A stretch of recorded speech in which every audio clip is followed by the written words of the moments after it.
So Jack and I have been colleagues since 2008, but Jack has been active in the environmental movement for 40 years in Ontario. He's an energy economist by training, and uh, in addition to working with the NGO community, he's also been a Toronto Hydro commissioner, and he's worked for the Ontario Energy Board. He's an advisor for the Canadian environmental law and policy. So he's had lots of experience, and he's just dedicated his whole life as an energy economist to our movement. So I really feel honored to be working with him. And he also works on forestry issues and saving Lake Simcoe. So aside from energy and electricity, he's working in other areas as well. Very established and credible environmentalist that is actually the leader and most credited for um, winning the campaign to phase out coal in Ontario. And since leading that campaign, winning that campaign, he's turned his attention to phasing out gas and nuclear in our province. So really successful environmentalist. So that's my colleague. When we talk to people about converting to wind and solar renewables with storage and smart grid, it seems to me like it's the way you do it has to be adjusted to the region and the locality. And you get the question is from people who are very practical, a bird in the hand type people, I'm from Missouri, show me. They want to know specifically, what would you do here? I want to be able to picture it, and that kind of stuff. And then competing with that, there's this, it's almost a political debate about whether to be decentralized or have these big regional grids. And I don't know what the trade-offs are, except that the weather in one area might be always the same. Can you just deal with that whole ball of wax? Well, I can try to. So Gail, where do you live? Fredericton. Okay, so you're in New Brunswick and you're right next door to Quebec. And so you've got transmission links with Quebec. And we use it, yeah. Yes. So for provinces and states that are right next door to Quebec, they're in a very lucky position, much better position than many other parts of the world, because solar and wind, the sun doesn't always shine and the wind doesn't always blow, so they do need a storage or backup option. And the Quebec's existing huge hydroelectric reservoirs are by far the lowest cost, best storage option for wind and solar. So it's a fantastic resource for provinces and states that are next door to Quebec. And this is being identified by an MIT study that confirmed it, did the analysis and showed that for the US Northeast, if they integrate their solar and wind with Hydro-Quebec, that will be their lowest cost storage option, lowest cost way to move to a zero carbon grid. So, this is just a very special case. And since the Hydro-Quebec reservoirs are already built, they're there, and there's basically no incremental capital cost to harness them for storage, other than maybe some new transmission lines. That's why it's so cost effective. And so this is how it would work. I mean, for Ontario, for example, when our wind power production is above average, we would export our above average wind power production to Quebec. Quebec would use that to keep the lights on in Montreal. And as a result, they could store more water in their reservoirs. And then when our wind power production here in Ontario is below average, Hydro-Quebec would use that extra water in their reservoirs to produce hydroelectricity to export back to Ontario. And by doing that, then they could level out our wind and solar production and turn it from an intermittent source of supply for us into what could be a firm 24/7 constant source of electricity supply for us, like a type of baseload electricity. So, it's just we're just so lucky to be located next door to Quebec, as is New Brunswick. And so, yeah, I mean, this is a centralized option, but it's already built. It's very low cost. You know, we obviously should use it. I certainly wouldn't recommend that huge reservoirs be built in areas where they don't exist. And so, yes, so going forward for places that aren't next door to Quebec, and also for places that are next door to Quebec, like Ontario, you'll also be wanting to implement the decentralized small scale options. And one of the best options is to use our electric vehicles batteries. They're a great storage option for solar and wind. You know, electric vehicles, they're parked 95% of the hours of the year.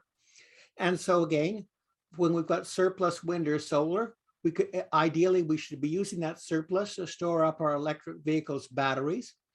And then again, when they're at peak demand times, when we might be needing to use the gas-fired power plants to keep the lights on, instead of we could pay people who own electric vehicles to supply some power from their electric vehicles to the grid, and that could help phase out the gas plants.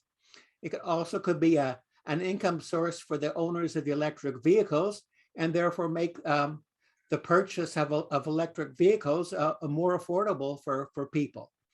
So, you know, that's how we can, you know, get the maximum benefit out of our electric vehicles, not only use them to decarbonize the transportation sector, but to also help us decarbonize our electricity sector.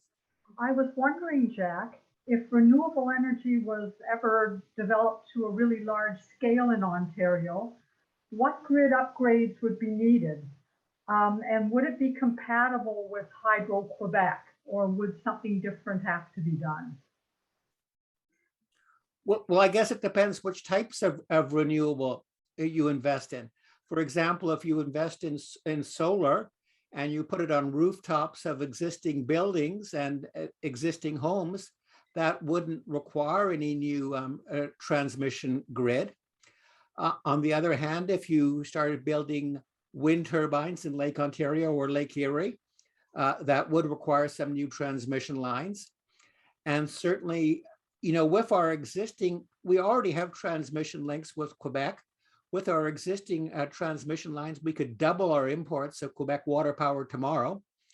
But since Quebec's got such a large surplus of water power that's available at low cost, and also because it's got this great battery for us, we think it makes sense to expand the transmission links with Quebec to integrate our two electricity grids. And the good news is that we can, you know, expand that grid very dramatically, but using the existing Hydro One transmission corridors. So we don't have to create new corridors, but just use the existing corridors so we can import more power from Quebec. Jack, the mandate letter of the Minister of Natural Resources says, quote, establish a pan-Canadian grid council to promote infrastructure investments, smart grids, and integration electricity sector innovation. And Angela, and I think Tom and I all met with NRCan staff just after that mandate letter came out, and we talked to them about base load challenges. We were just talking about base load, and we told them that grid council should really look at central Canada, not just the Atlantic. And I was wondering, should we be writing the minister and maybe suggest that you be appointed to the grid council, or that grid council explicitly address this integration with Quebec, Ontario, and the Atlantic?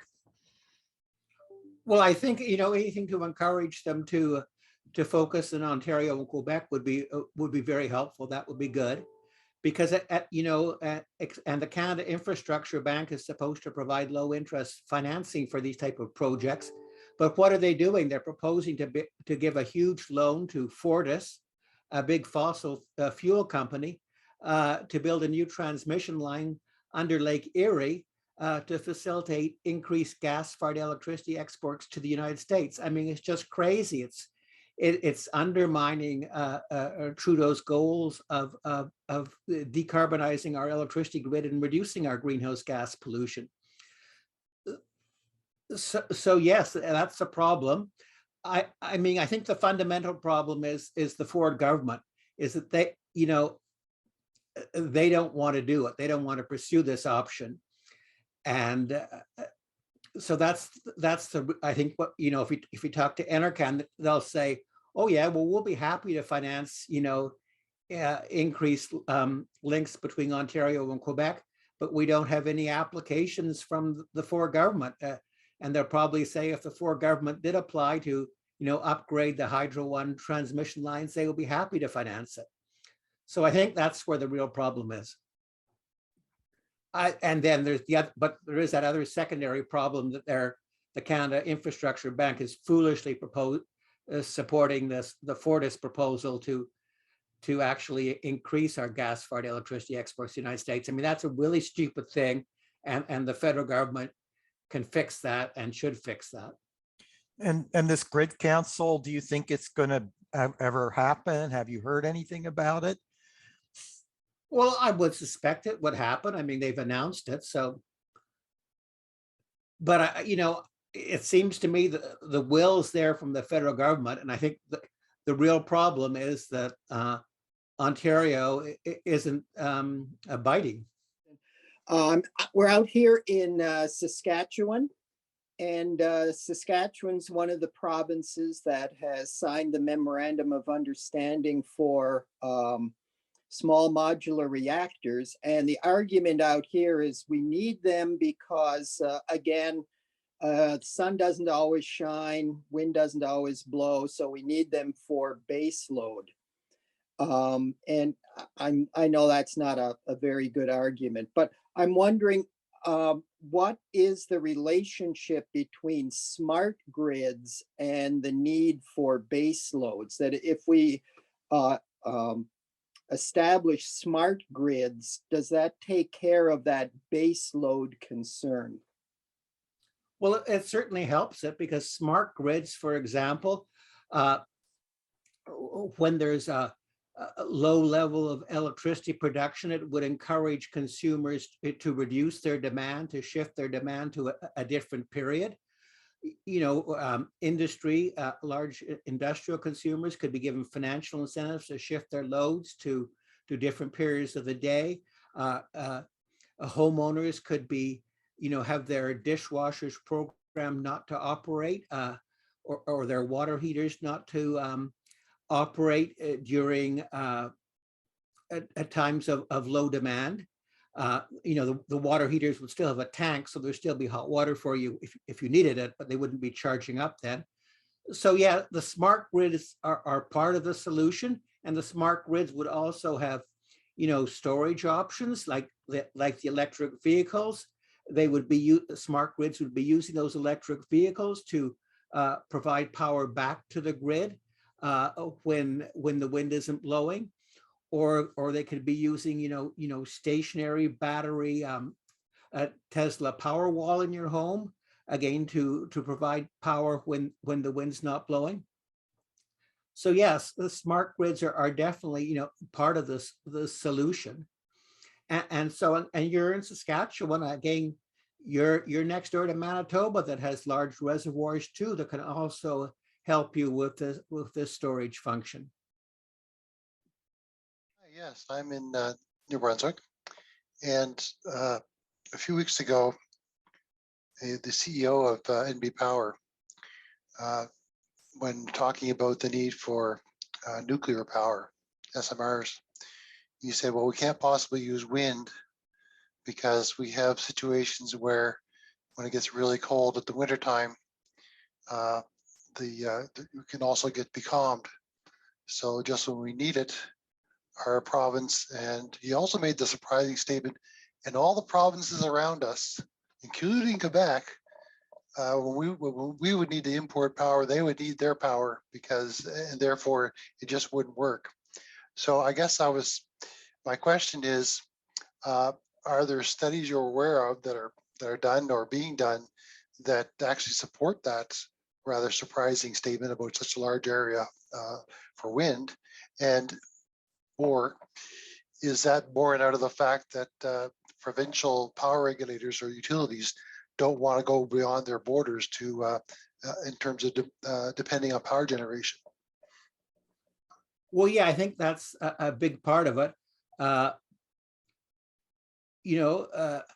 Most power companies that are like provincial, they don't want competition from outside of their province, because that means they would lose market share, they would lose revenue, and they would lose profits.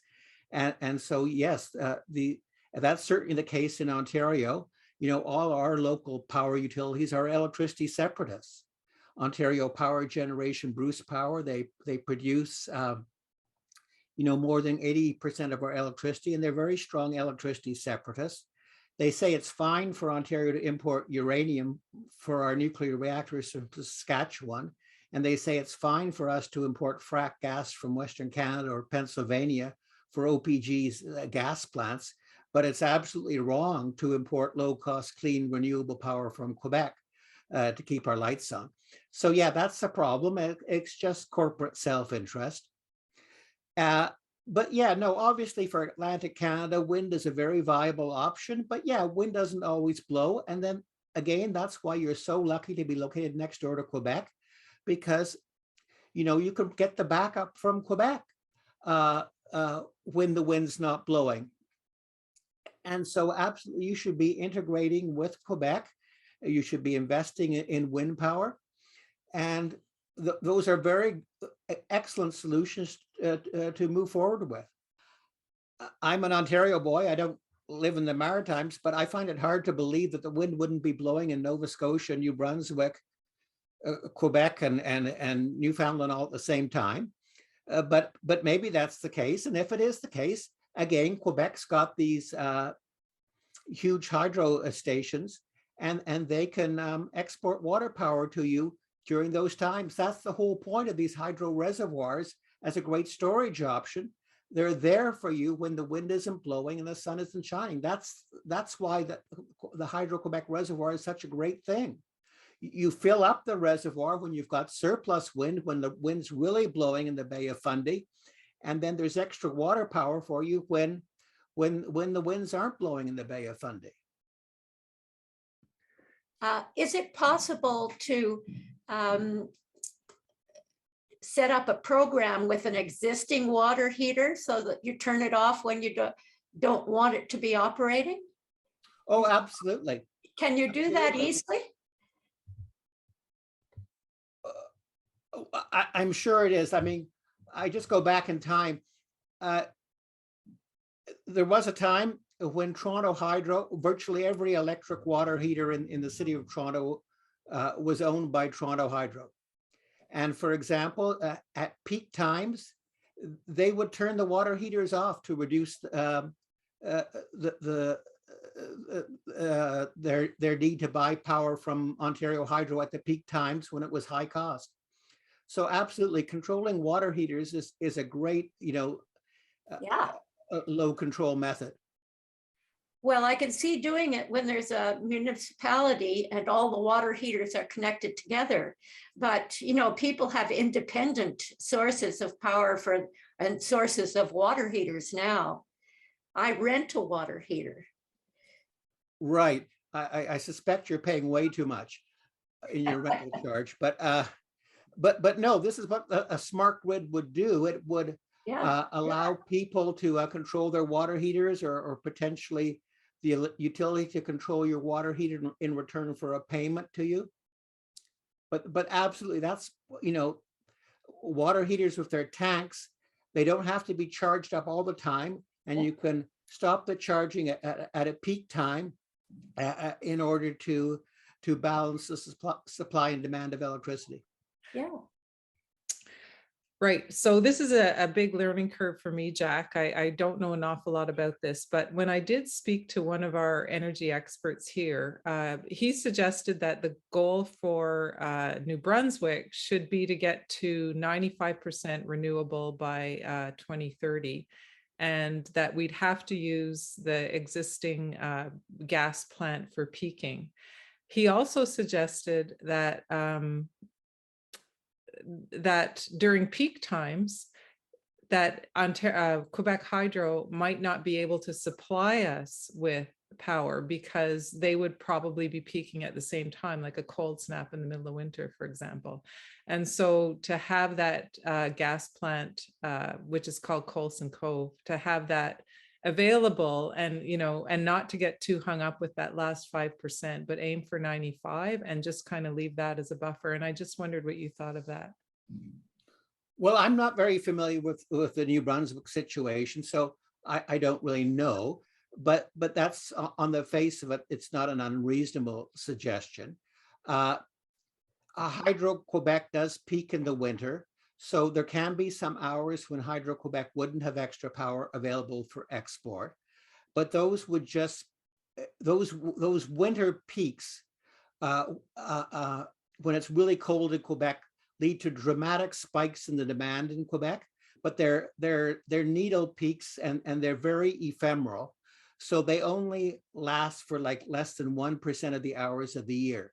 So for maybe 1% of the hours of the year, Quebec might not have power available for export, but for the other 99% of the hours of the year, they definitely do have a large surplus.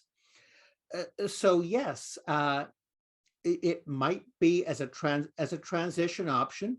You know, if you can, maybe you need to have your gas plant still on standby reserve in 2030 to meet needs on some very cold winter nights.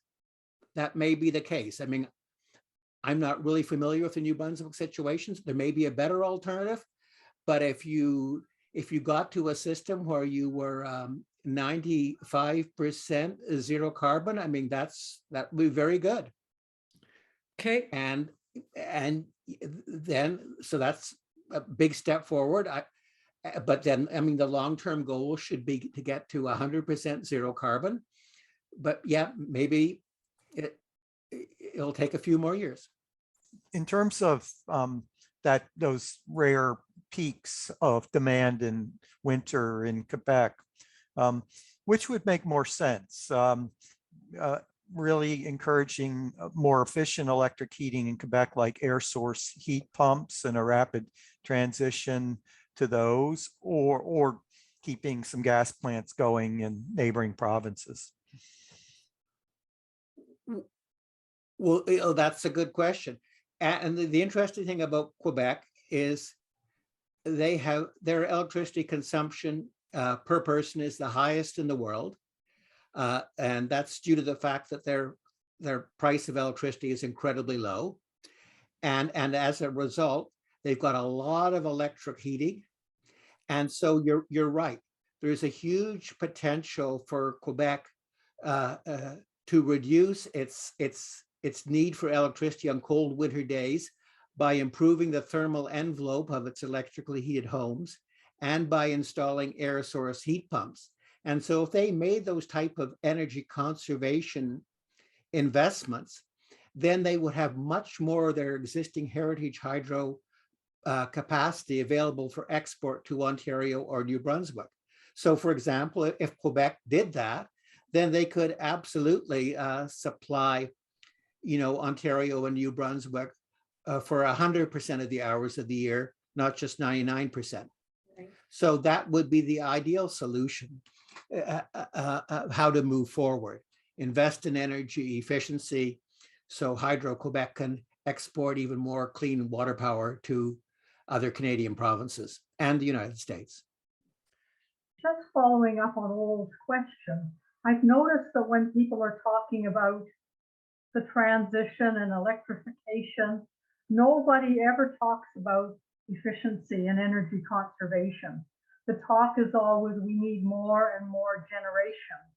And I'm wondering why that is and how it could be countered. Well, it's just, I guess for most people, supply options seem more credible. There's no good intellectual reason for that, but you know, I guess just intuitively, most people find a supply option sort of more credible. But yes, energy efficiency, it's much lower cost. and it's the cleanest option, it's the best option. So we should be doing so much more to promote energy efficiency. I mean, it's just absurd how imbalanced the system is. Here in Ontario, the government of Ontario pays 1.7 cents a kilowatt hour to save a kilowatt hour. That's what we pay, 1.7 cents a kilowatt hour. But on the other hand, we pay OPG 10.5 cents a kilowatt hour to produce nuclear electricity. I mean, it's just nuts. We should be, if we were economically rational, we'll be ramping up our energy efficiency programs big time and spending less money on nuclear power, just in order to lower bills. Forget about the problem of nuclear waste. So yes, we're irrational, but the more often you can point out that energy efficiency is the best option, the better. Yes, I might be going a little bit off topic, so delete my question if necessary. The one of the things that, of course, drives our peak power demands is our Canadian winter. And as we mentioned in Quebec and certainly the Maritimes and others, and one of the solutions for storage, for seasonal storage for heating needs has been considered as borehole technology. And it allows you to store thermal energy using a fairly simplistic storage technology. It's been used in, I think, a place in Belgium. It's Okotoks, Alberta has a trial suburb, and they're actually installing a implementation of it in the University of Toronto, currently underway. I'm just wondering, is that something you've heard of, and whether that actually has legs? Well, yeah, that's that, like a ground source heat pump. It's borehole, so you actually drill holes down in the ground, and, Right. and during the summer, you use, whenever you have excess energy, you use that energy to heat the borehole, and then that borehole field can be used throughout the next winter season, throughout the whole season, to heat your homes. Well, yeah, absolutely. Like that's a ground source heat pump, and our office is near that facility at the University of Toronto. And yes, so ground source heat pumps, they're great because they can provide cooling to the University of Toronto's buildings during the summer, and they provide heating in the winter. And so they're an excellent option for decarbonizing our buildings. And the only, so absolutely, the only issue is there a capital cost. Now we're doing a study, the Ontario Clean Air Alliance is doing a study, for example, to look for residential homes to see whether it makes, to see what the economics is of installing a ground source heat pump to replace your fossil gas furnace and your conventional air conditioner. But so that's something that we're going to examine, because it's a great technology, and we just need a bit more information about the cost. Certainly, if you're willing to pay the cost, it's certainly the environmentally superior option after you've done the best environmental option after you've done all the energy conservation first. Okay, well, this isn't, it uses the same technology, I suppose, as ground source heat pumps, but borehole storage is different. It actually pumps heat in there until it gets very, very hot, like almost 190 to 80 degrees centigrade in the ground. Okay, but it's basically that type of a system. I mean, yeah, it's environmentally very good, and it decarbonizes the buildings. yeah. And the only part of the question I don't know the answer to is just what the economics are, just how expensive it is. I did write to the U of T like a week or two ago and asked them for a cost benefit analysis of that technology, and they haven't replied. So, okay. But in 2009, my husband and I moved to a house where the old oil furnace had to be replaced. Actually, we moved in 2005. By 2009, we had decided to install a geothermal unit for the house. It paid for itself within 10 years. And now I'm coasting. He's deceased, unfortunately, but I'm coasting. Well, that's a good news story. That's what we like to hear. Okay, I'm wondering, Jack, if you have any comments or, oops, I'll turn my camera on, about the Atlantic Loop. I mean, we hear a lot about it here. I don't really understand it fully. I know it includes Quebec. I know that the federal government is somewhat committed to it, I believe, but there's no money flowing yet. And my understanding, I could be wrong on this, is that it would take 10 years to build, which would include all of the agreements and legal paperwork and everything that would be required to get the land, et cetera, et cetera. But currently, as far as I understand, that seems to be a competitor, if you will, for the SMRs that they're talking about here in New Brunswick. And I have heard proponents basically trying to diss SMR proponents trying to diss the Atlantic Loop and say that their solution is better, whatever. So anyway, I'm just wondering if you have any thoughts about the feasibility of the Atlantic Loop or any other thoughts about it. Well, I'm sure the Atlantic Loop is technically feasible. My understanding is it would allow provinces like New Brunswick and Nova Scotia to tap into hydroelectricity from Quebec and Newfoundland and Labrador. And, building transmission lines is definitely something that we know how to do in Canada. So I think this is a very feasible option to get, a zero carbon electricity supply. We know that hydroelectricity is incredibly reliable. And the alternative is you're being asked to spend money on a PowerPoint nuclear reactor concept that will create a deadly nuclear waste that we don't know what to do with. And the nuclear industry wants to saddle future generations with. To me, it's obvious that but between those two options, the Atlantic Loop is one that can give you a guaranteed clean supply. And the other one is high cost, and who knows if it'll ever come online, and it creates these wastes that we don't know what to do with.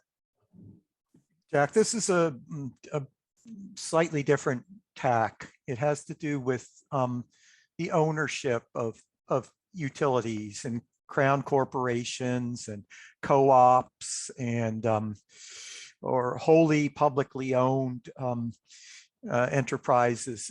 It's unclear to me whether the current system, where it seems that really government investments have to be matched by private sector investments, is the best. This whole notion, for example, with the Canada Infrastructure Bank, that the government puts up some money, but the private sector has to also put up money. As an economist, what are the best ways to get the new investments in efficiency, conservation, and renewables? Do we need the private sector for every kind of new investment, or what's the role of crown corporations and co-ops and public investments? Okay, well, in Ontario, we had a crown corporation called Ontario Hydro that had a monopoly in the past on the generation and transmission of electricity. And it did terrible things. It built the biggest coal plant in the world at Nanticoke. It built the biggest nuclear reactor in the world at the Bruce. And so, it was a public corporation, but it made terrible decisions. And so my, in the electricity market that we're going to in the future, which will be much more decentralized and smart in the past, it will require many actors. There will be individuals, who will be responding by, how they program their water heaters. and individuals who will be supplying, who will be storing electricity with their EV batteries and providing it back to the grid. And so individuals will start being, players in the electricity market, not just, passive consumers. And then, of course, there's a role for co-ops, there's a role for First Nations communities, and there's a role for, for private sector corporations. And so what I would favor, for example, we've got in Ontario this independent electricity system operator. And unfortunately, Premier Wynne told them, the IESO, to make a special sole source backroom deal with Bruce Power for more electricity from the Bruce nuclear station. But that's not the way we should go forward. It's much better if the IESO actually puts out tenders for supply, for clean supply, and allows everyone to bid in and gets it at the lowest possible price. That's, in my view, I'm biased, obviously, as an economist, but if we want to move to a zero carbon grid at the lowest price, we should let everyone to bid in and choose the people who can provide what we want at the lowest price, and not have special backroom deals with our favorite companies. The big debate, I would say, is what to do about NB Power. So we've got NB Power. This kind of follows on from Ol's question. We've got NB Power, which is this behemoth, nuclear, hardwired. That's all they want, right? They're not interested in renewables. However, because it's a public utility, it has the capacity to make sure that there's some kind of equality in terms of the cost of power to everyone in New Brunswick. The alternative, what you're talking about, maybe, or suggesting, that we have all these potentially private whatever, it's the same problem that we'd have with a public-private health system mix, right? We've got some people getting electricity for a lot cheaper than others, and usually the people who have the money to put up their whatever it is that can afford it, and then everyone else who is living below the poverty line is going to be paying through the teeth because all the money's been siphoned off from NB Power and they can't afford to offer a low base electricity rate for everyone. I don't know if I'm explaining it properly, Jack, but basically that's kind of where we're at with some of the discussions in New Brunswick.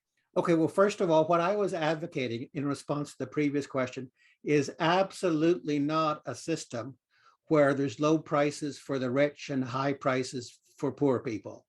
Nothing like that. That's absolutely not what I was suggesting. Here in Ontario, we have this independent electricity system operator that operates the grid. They're the ones that buy the power from all the different power companies, and then they sell it back to consumers. And the IESO buys power from the different power companies at very different prices, but they sell the power back to the consumers all at the same price.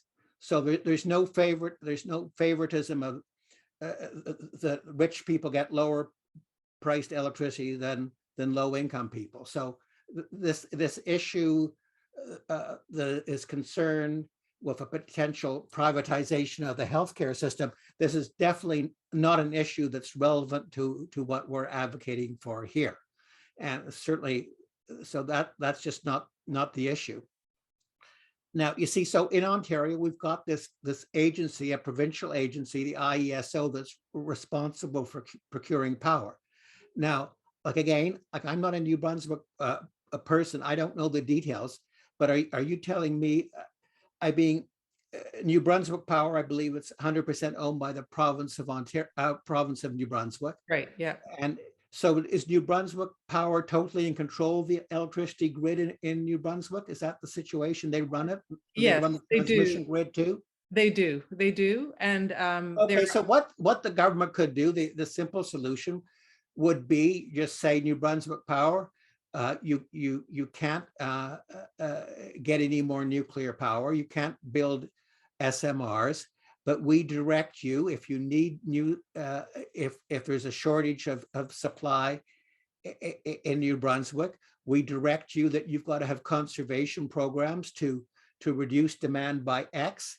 And if that's not enough, then we direct you to purchase Y amount of renewable electricity, either from local companies in New Brunswick or from Hydro-Quebec. Okay, we're talking about a change of government here, like big change, but thank you, Jack, for that answer. Just to follow up on Susan's point, there's an energy expert in this province who Susan referred to earlier, who made an integrated resource plan for NV Power. He did it on his own, and he came up with a 95% renewable in 15 to 20 years. He was also in favor. He was not in favor of private subsidies, like, for example, private subsidies to homeowners to be able to put solar panel on their roofs, because he said that creates a situation whereby people who cannot afford to do that end up subsidizing the people who can afford to do that, because they get the benefit of the savings, but the loss of their income has to be passed on to the people that can't afford to do that. So his point was that we should be turning NV Power into a true public utility, a true public renewable energy utility. So would this be an example, like you seem to be favoring for Ontario a lot of individual players, whereas this gentleman in New Brunswick is favoring a reformed NV Power as a renewable energy utility? Is it really a matter of absolutes, or does it really depend on the context? Well, absolutely, it depends on the context and what you're used to. And again, like I'm telling you what I recommend in Ontario, and whether that makes sense in New Brunswick, I don't know. I'm not an expert in New Brunswick. I've only spent a few weeks of my life in New Brunswick. But you know what he's advocating for is a public utility that's publicly owned, and it's got a mandate to be 100% renewable. I mean, that's a fantastic solution. So, I mean, if New Brunswick implements that, that will be great. It wouldn't bother me at all. Well, and I just don't happen to think that that's the best solution for Ontario, given what I've experienced in the last 40 years. Obviously, you've been working at this for a long time, and you've kept referring back to the provincial government in particular as being the kind of one of the roadblocks in all of this. And certainly we're facing that in New Brunswick, and I'm sure in other provinces as well. What kinds of things have you seen that have kind of moved the discussion so that over the years that the governments have been more amenable, more open to arguments about not energy, energy sovereignty or energy separatism, I forget what you called it, and moving more towards renewables and working together? What are the kinds of arguments that would hold sway there? Well, the electricity separatism argument is very much in the interests of the provincial power companies like Ontario Power Generation and Bruce Power, and they've got incredible political power. And we've been, electricity separatists for about 100 years in Ontario. Now, we did have a bit of a change when Kathleen Wynne was premier. She did sign 2 deals with Quebec.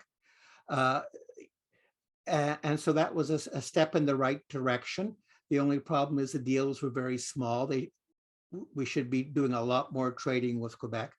So, that's you're up against a very powerful vested interest.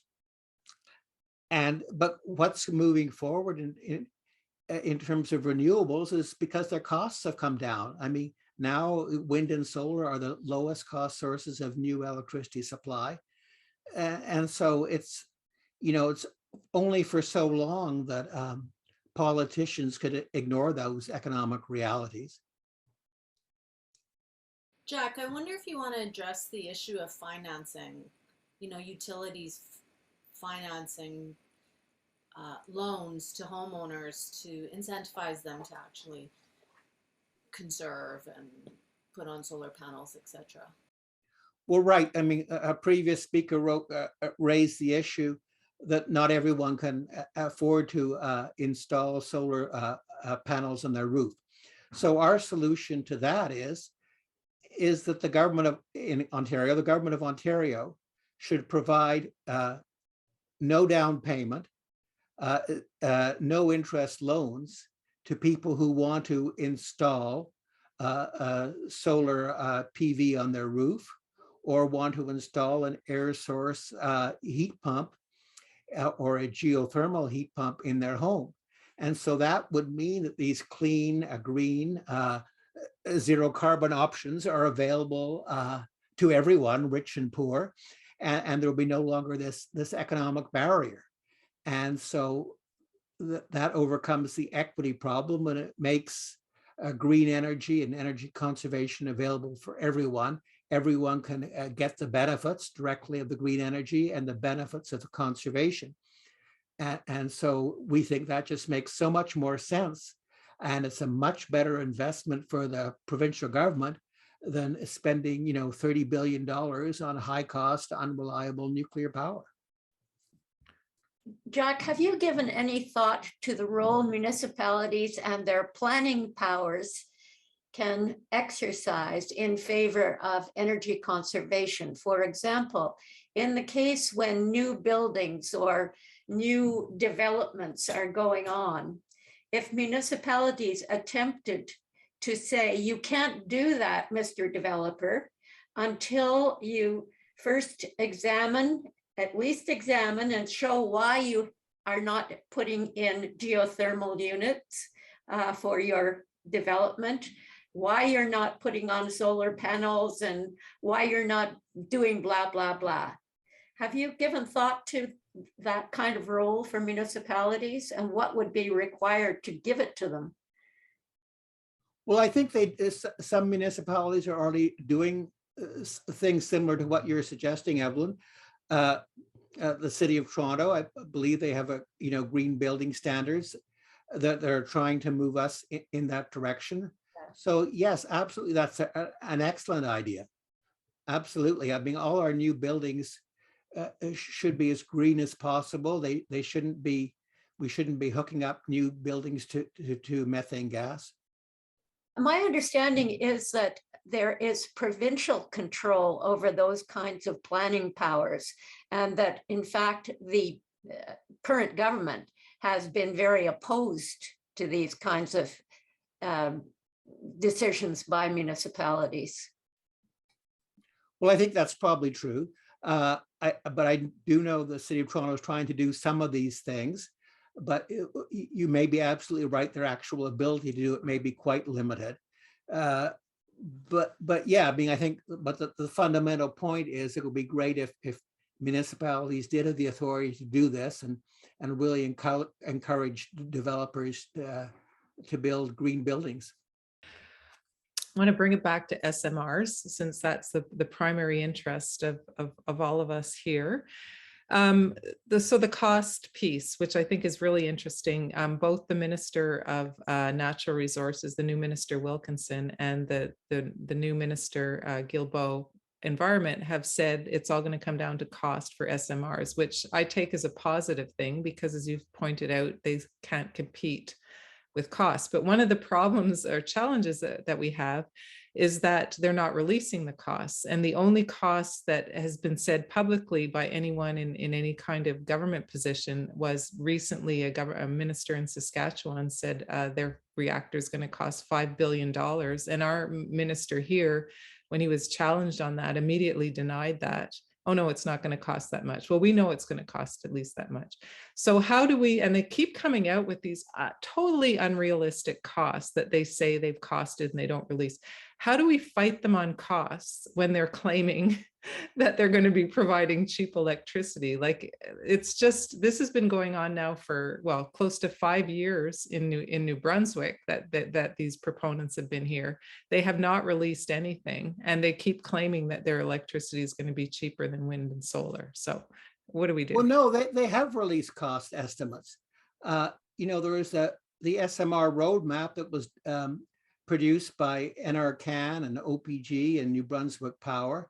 And they said that a best case scenario, the SMR would cost 16.3 cents a kilowatt hour. That's way, way higher than wind and solar. So they've admitted their costs are very high. And here in Ontario, the IESO has said that OPG's proposed new GTA reactor, which is 300 megawatts, would cost, was it $2 billion or $3 billion? But anyway, they have put the number out. So the numbers are there, from the industry, from government, and they show they're way, way higher than the price of wind and solar today. Now, Minister Guilbeault can say, and Minister Wilkin can say, well, the market's going to decide. The problem here in Ontario is that we still have this company, Ontario Power Generation, that is owned by the people of Ontario and is very pro-nuclear. And OPG is proposing to build a new nuclear reactor in the GTA, despite the fact that its costs are way, way higher than the alternatives. So, I mean, that's again, in Ontario, our bad experience with Crown corporations is they don't choose the least cost options. They don't choose the options that can keep our lights on at the lowest cost. They choose the options that they prefer, which is nuclear. Okay, thanks. And I will go back to the roadmap. I didn't actually realize that was in there. So that's really good. Okay, Tom. And we do have a fact sheet that for Ontario that compares the cost of nuclear, which is the 16.3 cents from the new nuclear, 10.5 cents for existing nuclear that we're paying today, and then shows the cost of energy efficiency, Quebec water power, and wind and solar. So it's all there. When I look at what nuclear proponents tend to compare, they like to compare their costs and whatnot to, and things like safety rate to fossil fuel solutions, and say how much better they are, but they rarely turn around and compare it to renewable sources because, of course, they don't do near as well, both on the safety and as well as costs. But one of the things they do like to tout is things like base power. And that's where you have to have this constant base power, which nuclear, they say that's you need to have that, and nuclear does that in a really great job of that. But they also then say, well, but most of our generation should be with renewables, and we need to then have nuclear to do peaking, which of course nuclear is very poor at because it doesn't ramp up very quickly at all or down. And of course, to recover your costs, you want to have it running almost all the time. So my question is, has there been more talk about getting rid of the concept of base power? Because it's something that the pro-nuclear dudes talk about quite a bit. And I think it's more a legacy of older technology, and really the new technology in terms of it really comes down to matching demand to supply, which can be done much more a much more sophisticated manner now than it used to be able to. So my question is base power concept going away? Is it obsolete? Well, you're right. The fundamental issue is we have to match supply and demand. And it's absolutely true that wind and solar is intermittent, and we shouldn't be shy about admitting that.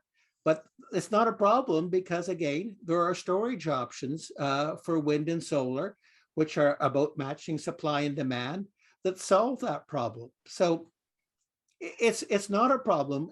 Yeah, we just have to say wind and solar have to be combined with storage, and that combination is a lot cleaner and safer and lower cost than a PowerPoint SMR that doesn't exist. Okay. All right. And on that happy note, I'll just thank you so much, Jack. That was incredibly informative. And I will let you know and let everyone know when it's up on YouTube.